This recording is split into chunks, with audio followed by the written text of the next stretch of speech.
Assalamualaikum warahmatullahi wabarakatuh. Alhamdulillah wassalamu ala ba'da. Sahabat-sahabatku yang dimuliakan oleh Allah Subhanahu wa taala.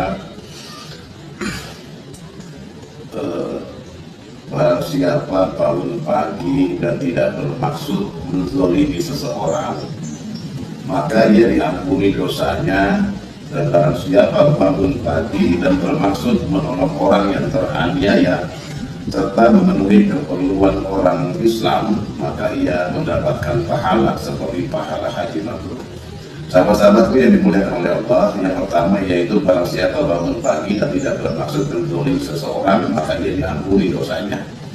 Jadi makna bangun pagi, ya waktu pagi adalah momen dimulainya aktivitas dan hari yang baru. Ya, saat seorang muslim bangun, dia dianjurkan untuk memperbaharui niatnya agar hari itu diisi dengan kebaikan. Tidak bermaksud menzalimi artinya seseorang berniat untuk tidak menyakiti, merugikan atau berbuat curang kepada orang lain, baik secara fisik, verbal maupun batin.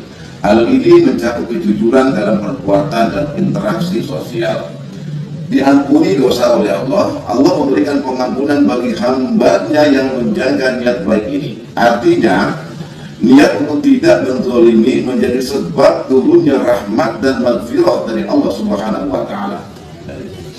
Islam sangat menekankan niat baik dan menghindari perbuatan zalim.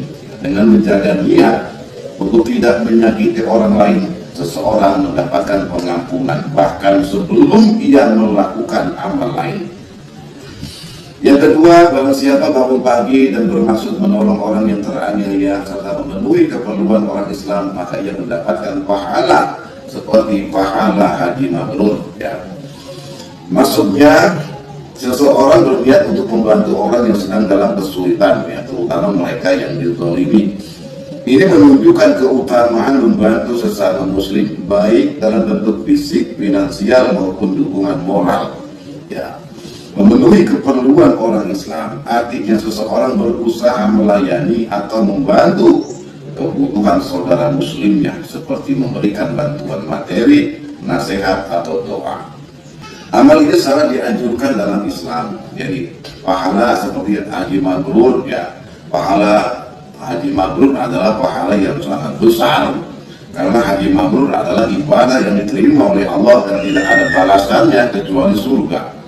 Dengan niat tulus membantu sesama, seseorang bisa mendapatkan pahala ini bahkan tanpa harus melakukan perjalanan haji. Ya. Islam mendorong umatnya untuk memiliki jiwa sosial yang tinggi, ya, menolong orang lain, apalagi yang teraniaya, adalah bentuk ibadah yang besar di sisi Allah Subhanahu wa taala. Kesimpulan dan pelajaran yang kita ambil yaitu satu, niat adalah kunci utama. Ya, dalam Islam setiap amal bergantung pada niatnya. Bahkan jika seseorang belum melakukan tindakan, niat baiknya sudah mendatangkan pahala. Yang kedua, menghindari kezaliman.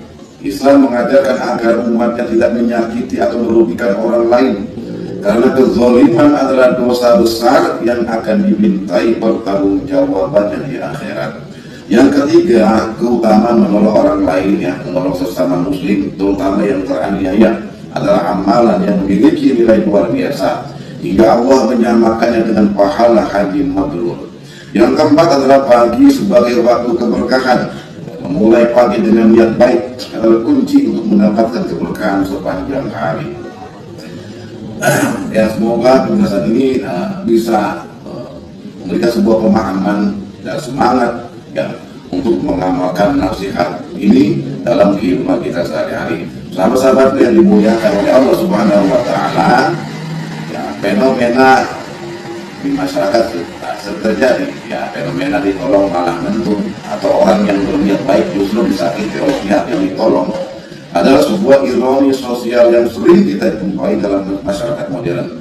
Ketika dikaitkan dengan makalah dalam Nazalibat ini dan telah sebelumnya, beberapa hal dapat dianalisis. Satu, niat baik tidak selalu dibalas baik. Ya. Dalam makalah disebutkan bahwa seseorang yang bangun pagi dengan niat menolong orang lain akan mendapatkan pahala besar seperti haji mabrur. Namun Ya, makalah ini menitikberatkan pada niat dan amal seseorang di hadapan Allah, bukan pada balasan manusia. Konteks modern ya, di dunia yang semakin materialistis ini, niat baik seringkali dianggap kelemahan oleh sebagian orang, sehingga mereka memanfaatkannya untuk kepentingan keuntungan pribadi. Jadi makalah ini tidak hanya mendorong umat Islam untuk menolong, tetapi juga mengingatkan bahwa setiap perbuatan baik adalah tanggung jawab spiritual kepada Allah, bukan bergantung pada respon manusia. Yang kedua, menolong dengan bijaksana. Islam mengajarkan untuk menolong dengan cara yang benar dan bijaksana. Dalam konteks modern, penting untuk memahami situasi sebelum memberikan bantuan agar niat baik tidak disalahartikan atau dimanfaatkan oleh orang lain.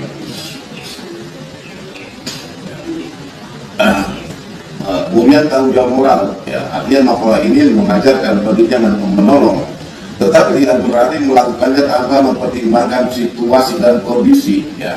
Di masa kini kita perlu lebih waspada dan selektif, misalnya ya, sebelum memberikan pinjaman, bantuan materi atau tenaga, pastikan orang yang ditolong benar-benar membutuhkan dan tidak memiliki niat buruk.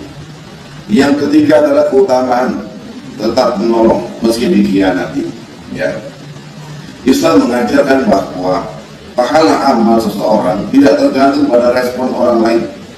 Jika niat menolong tulus karena Allah, maka meskipun mentung, ya pahala tetap terjaga. Ya.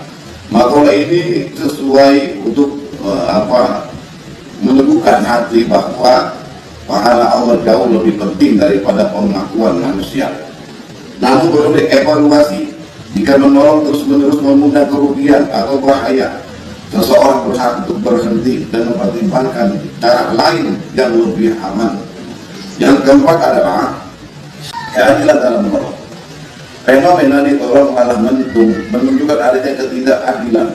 Islam menekankan pentingnya menolong orang yang benar-benar membutuhkan, orang teraniaya. Jika kita membantu orang yang salah atau dengan cara yang tidak tepat, ini bisa menimbulkan masalah, ya, menciptakan masalah baru. Ya.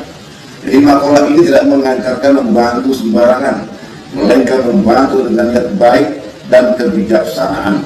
Dalam konteks modern, ini berarti menimbang situasi dengan adil dan menggunakan pendekatan yang tepat, seperti melalui lembaga terpercaya atau memastikan bantuan benar-benar diperlukan dan bantuan benar-benar tersalurkan di tempat yang benar.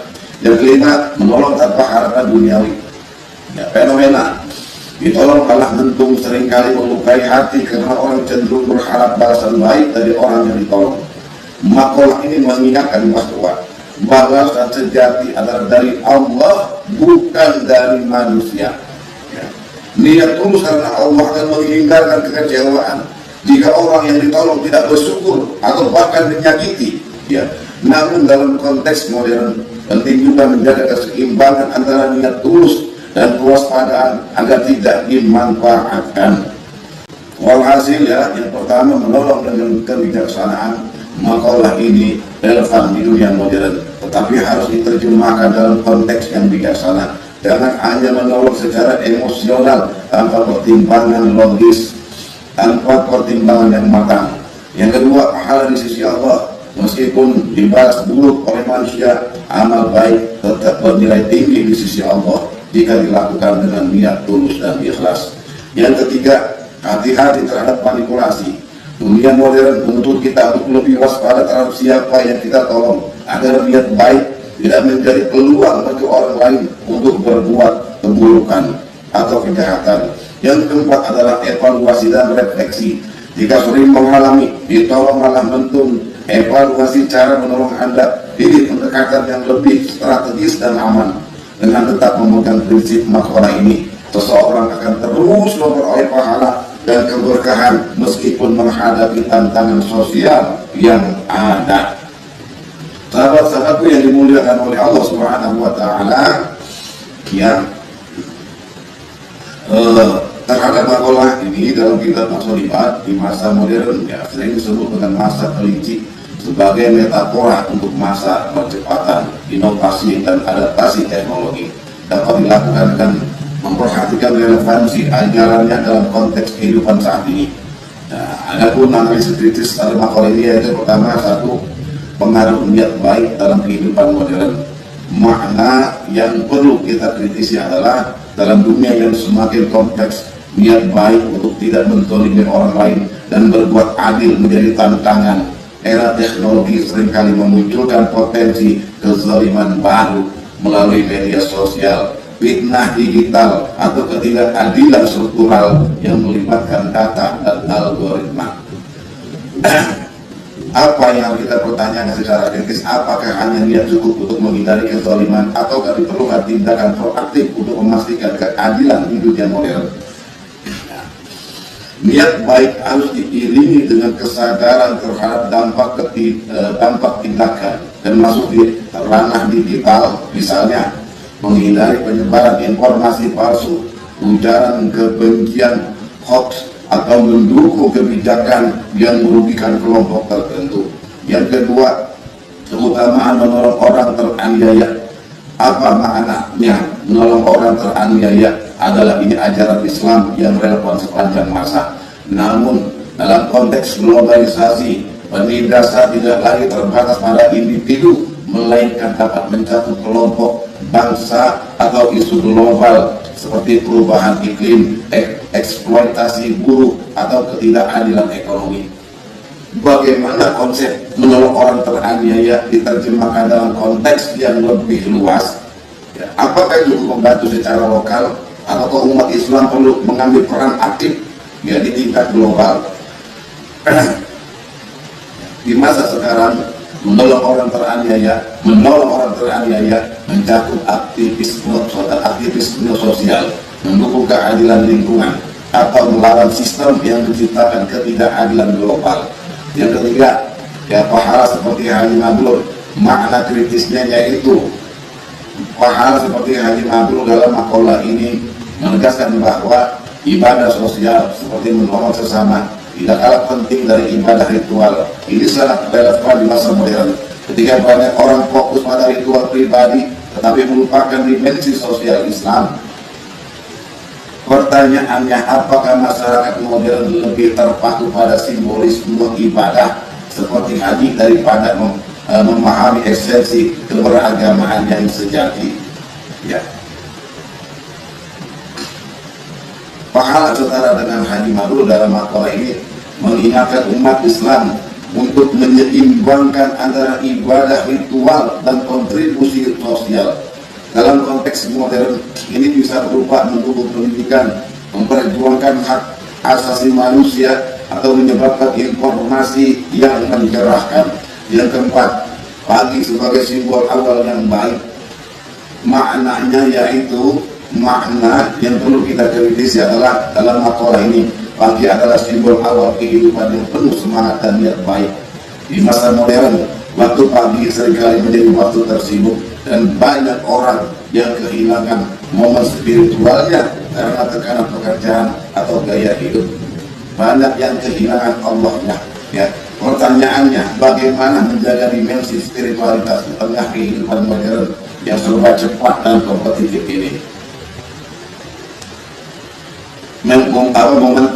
Momentum pagi bisa dimanfaatkan untuk refleksi, perencanaan, dan membangun niat baik. Meskipun hanya beberapa menit, teknologi seperti aplikasi pengingat doa atau meditasi pagi bisa membantu. Yang kelima, tantangan di masa kelinci. Makna ya, masa kelinci mengacu pada masa percepatan inovasi dan perubahan yang cepat. Di era ini, nilai-nilai makalah seringkali tergeser oleh budaya individualisme, kompetisi, dan efisiensi. Pertanyaannya, bagaimana makalah ini dapat dipertahankan relevansinya dalam budaya yang cenderung pragmatis dan materialistis? Nah, makalah ini memberikan panduan moral yang tidak lekang oleh waktu. Tantangannya adalah bagaimana mengintegrasikan nilai-nilai ini ke dalam sistem kehidupan modern seperti bisnis, pendidikan, dan teknologi. Kesimpulan yang perlu kita kritisi yaitu pertama, reinterpretasi konteks. Makalah ini tetap relevan tetapi membutuhkan reinterpretasi, ya, reinterpretasi dalam konteks modern, seperti menolong melalui advokasi digital, memperjuangkan keadilan sosial dan menjaga keberlanjutan lingkungan. Yang kedua, niat dan tindakan dalam dunia modern. Niat baik perlu dilengkapi dengan tindakan nyata yang berdampak baik secara lokal maupun global. Yang ketiga, ibadah sosial yang prioritas, menolong sesama di era modern meliputi berbagai aspek dari bantuan langsung hingga advokasi di tingkat kebijakan. Makalah ini mengajarkan bahwa nilai-nilai Islam dapat menjadi panduan moral dalam menghadapi tantangan zaman modern, dengan syarat kita mampu memaknainya secara dinamis dan secara relevan. Sahabat-sahabatku yang dimuliakan oleh Allah, ya, demikianlah, semoga bisa dipahami. Wassalamualaikum warahmatullahi wabarakatuh.